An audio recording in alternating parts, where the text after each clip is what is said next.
Welcome to Himalayan Public School Hanspura Aurangabad Bihar. Himalayan Public School Hanspura Aurangabad Bihar में आपका स्वागत है। Students, good afternoon. Good afternoon, sir. How are you? I am fine, sir. And how are you, sir? I am fine also. We learned about buffer stocks. What is buffer stocks? पिछले क्लासों में हम लोगों ने पढ़ा कि how food security ensure in India. हम लोग जानते हैं कि हमारा फूड सिक्योरिटी जो है वह मुख्य रूप से दो पिलर पर स्थित है। उसके दो स्तंभ हैं, पहला बफर स्टॉक्स और दूसरा पीडीएस पब्लिक डिस्ट्रीब्यूशन सिस्टम। लेकिन आज हम लोग पढ़ेंगे what is buffer stock. Buffer stock है क्या?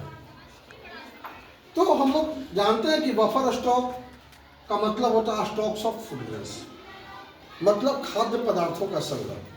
हम लोग स्टॉक का मतलब तो समझते हैं, स्टॉक का मतलब होता है संग्रह, लेकिन बफर का मतलब क्या होता है? बफर का मतलब होता है कि हम लोग क्या है, कंज्यूमर है। हम लोग कंज्यूमर है, एक क्या है, और स्टॉक है।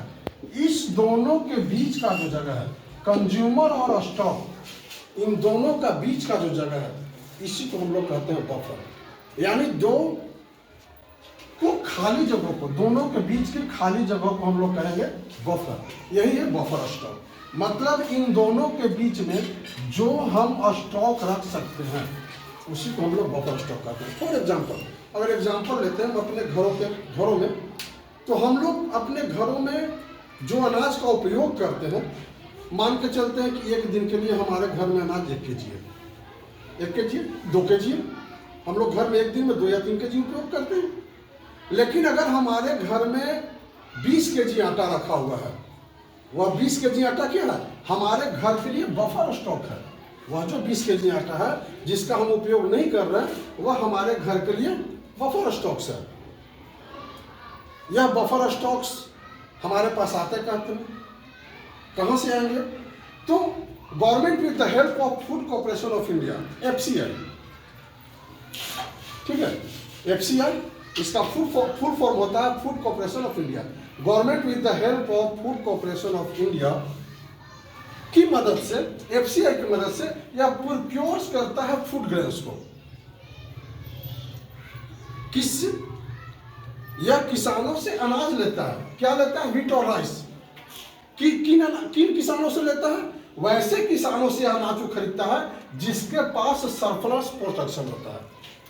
सरप्लस प्रोडक्शन होता है जिसके पास, मैंने वो अधिक से अधिक प्रोडक्शन करता है, उत्पादन करता है किसान। उस किसानों से एफसीआई क्या करता है, अनाजों को खरीद लेता है और उसी को वह बफर स्टॉक में रखता है।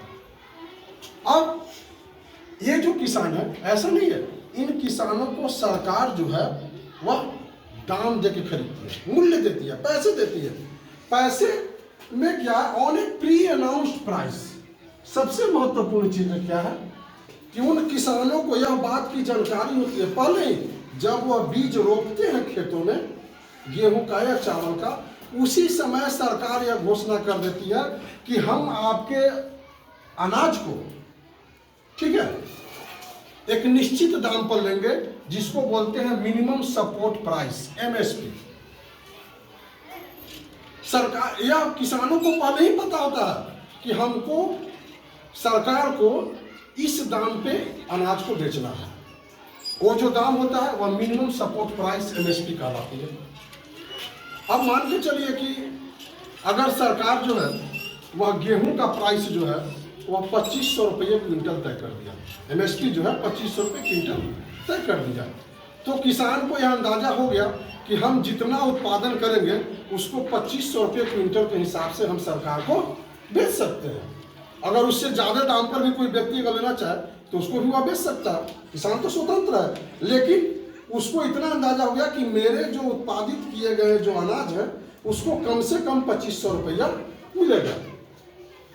अब सरकार जो है वह मिनिमम सपोर्ट प्राइस पे गेहूं को खरीद लिया। खरीदने के बाद वह क्या करेगा, ही परचेज फूड ग्रेन्स, अनाज को खरीद लिया और वह ग्रेनेज में स्टॉक कर देगा, वेयर हाउस में, जहां खाद्यान्नों को, अनाजों को संग्रहित किया जाता है। वहां पर वो क्या कर देगा, स्टॉक कर देगा। लेकिन स्टॉक होने के बाद भी हमारे यहाँ जो सरकार जो है अनाजों को स्टॉक करती है, तो आखिर ऐसा क्या जरूरत पड़ जाता है, but why buffer stock created, ऐसा क्या आवश्यकताएं आ जाती है कि सरकार को बफर स्टॉक का निर्माण करना पड़ता है। तो आखिर क्यों बनवाती है बफर स्टॉक देश में? उसके पीछे भी बहुत सारे कारण हैं। पहला कारण, हम मान कर चलते हैं कि देश के सभी भागों में एक समान उत्पादन नहीं होता है, अनाजों का एक समान उत्पादन नहीं है पूरे देश में। तो मान के चलते हैं कि पंजाब और हरियाणा में सबसे अधिक गेहूं की उत्पादन होती है। सबसे अधिक गेहूं की उत्पादन क्या होती है? पंजाब और हरियाणा में। वहां से सरकार क्या करती है? सरप्लस प्रोडक्शन को, अनाज को खरीद लेती है और वह ऐसे जगह पर देती है जहां पे इन अनाजों की अभाव है। वैसी जगह पर वो क्या करती है? बेचती है, दूसरे को देती है। अब ऐसा नहीं कि सिर्फ वह उन जगहों पर ही देती है, उन जगह में जो गरीब तबके के लोग निवास करते हैं उन क्षेत्रों में, उनको भी वह देती है। और ऐसी भी बात नहीं है कि सरकार जो है वह उन क्षेत्रों में जो अनाज बेचती है या किसी गरीब व्यक्ति को देती है वह फ्री ऑफ कॉस्ट देती है। नहीं, उसके लिए वह एक दाम लेती है, मिनिमम प्राइस लेती है, कम से कम दामों पर वह दूसरे को देती है। और वह जो मिनिमम प्राइस होता है उस प्राइस को हम कहते हैं इशू प्राइस। वह जो मिनिमम दाम पर, जिस दाम पर सरकार जो लोगों को देती है उसको हम लोग क्या कहते हैं? इशू प्राइस कहते हैं। और ऐसा ही बात नहीं है कि अगर वह गरीब व्यक्ति कोई अनाज जिसको सरकार दे रही है, तो मान के चलते हैं कि सरकार जो है वह 2500 रुपये प्रति क्विंटल खरीदती है, 2500 रुपये प्रति क्विंटल खरीदती है, तो उसको भंडार में रखने के लिए और ट्रांसपोर्टेशन में भी खर्च होगी, तो उसका टोटल प्राइस कितना हो जाएगा? 3000 हो जाएगा प्रति क्विंटल, हो जाएगा ना है? जहाँ 3000 रुपये प्रति क्विंटल उसको रख रखाव करते हुए खर्च पड़ रही है, वहाँ अगर वह किसानों को, गरीब व्यक्तियों को 5 रुपये केजी के हिसाब से देती है, तो 30 रुपये की लाभ कितना होगा? 30 रुपये प्रति केजी पड़ जाएगा है? वहाँ आपको 5 रुपये प्रति केजी दे रही है, दे रही है ना। यही जो 5 रुपये प्रति केजी सरकार जो दाम पर गरीब लोगों को अनाज उपलब्ध करा रही है, इसी को हम लोग इशू प्राइस कहते हैं। और सरकार बफर स्टॉक के माध्यम से, ऐसा ही नहीं है कि सिर्फ गरीबों को वह फूड सिक्योरिटी के लिए दे रही है ताकि जो हमारा अनाज है वो सिक्योर हो सके, नहीं, उसके तरह से वह वेलफेयर कार्य भी कर रहा है, कल्याण का काम भी कर रहा है। पहला, जिन क्षेत्रों में अगर अनाज नहीं हो पा रहा है, किसी कारण मौसम की मार हो या कुछ और कारण हो, उन क्षेत्रों में अनाज का पहुंचाना। और दूसरा, भारत से गरीबी उन्मूलन में भी स्टेप करना, उसको भी सहयोग करना, ताकि भारत में जो है वह सभी व्यक्ति इस बात के लिए निश्चित रहे कि हम जो है वह फूड सिक्योर है, हमारे पास अनाज की कमी नहीं है, पर्याप्त मात्रा में अनाज है, और इसके लिए हम लोग बफर स्टॉक्स का निर्माण करते हैं। Thank you.